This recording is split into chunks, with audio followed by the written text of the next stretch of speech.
When worlds collide, generational dynamics in a modern workplace. Hello, how's it going today? I'm Thrive. I'm a Fortune 500 HR manager who has spent years in the corporate world, so you don't have to. I'm delighted you've joined me today as we wrap up our generational journey through workplace age groups and how we all fit in or don't in the modern work environment. If you haven't watched the previous videos, you can do so here. We'll be exploring the fascinating collision of worldviews that occur when baby boomers and Gen Z share an office space, and how the generations sandwiched between them, Gen X and Millennials, often find themselves playing the role of workplace interpreters and conflict negotiators. Picture this. A baby boomer manager sends an email marked urgent in all caps about a minor website update. Meanwhile, a Gen Z employee responds with a TikTok-inspired meme that makes perfect sense to their peers, but leaves the boomer wondering if they're being mocked in a language they don't understand. Standing in the middle of all this communication chasm, a Millennial project manager desperately trying to translate, while a Gen X colleague watches from the sidelines, sipping coffee and muttering, "This is why I work remote." The boomer mindset. Work as identity. Let's begin our generational expedition with the baby boomers. Born between 1946 and 1964, coming of age in a post-war economic boom,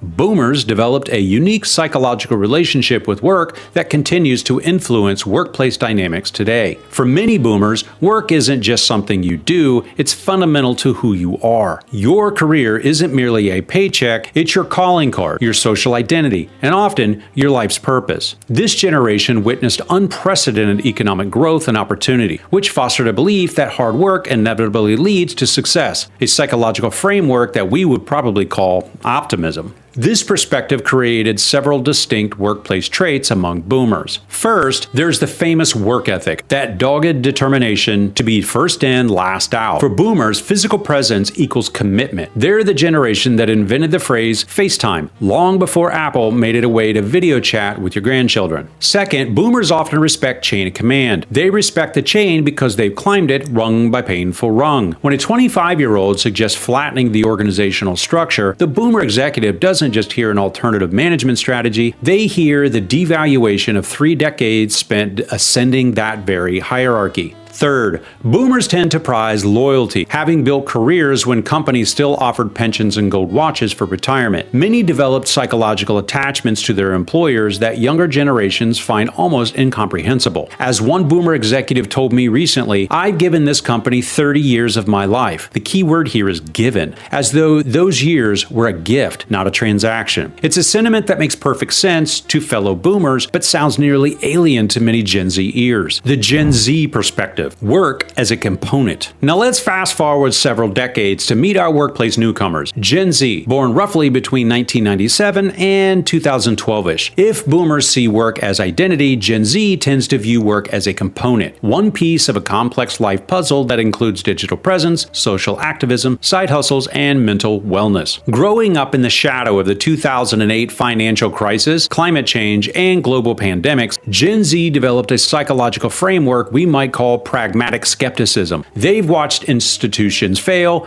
economies collapse, and promises go unfulfilled. Is it any wonder they approach workplace commitments with a healthy dose of caution? For Gen Z, several distinct workplace attitudes emerge. First, there's the infamous work-life boundary. Not just balance, but a deliberate separation. The phrase, "I don't live to work, I work to live," isn't just a clever refrigerator magnet, it's a generational manifesto. While a boomer might pride themselves on answering emails at midnight, a Gen Z employee might see this as a concerning failure to establish healthy boundaries. Second, Gen Z brings unprecedented digital fluency, having never known a world without the internet. They approach technology not as a tool, but as an entire environment. When a boomer says, "Let's schedule a meeting to discuss this," a Gen Z employee might genuinely wonder why an issue couldn't be resolved through collaborative documents, messaging apps, or asynchronous communication. Third, Gen Z displays remarkable ethical expectations. They don't just want jobs, they want meaningful work that aligns with their values. Company mission statements aren't corporate wallpaper to Gen Z. They're promises to be held accountable for. As one Gen Z professional explained to me, "I'm not going to spend 40 hours a week helping a company that doesn't care about its impact." To boomer ears, this might sound entitled. To Gen Z, it's simply rational. The translation gap.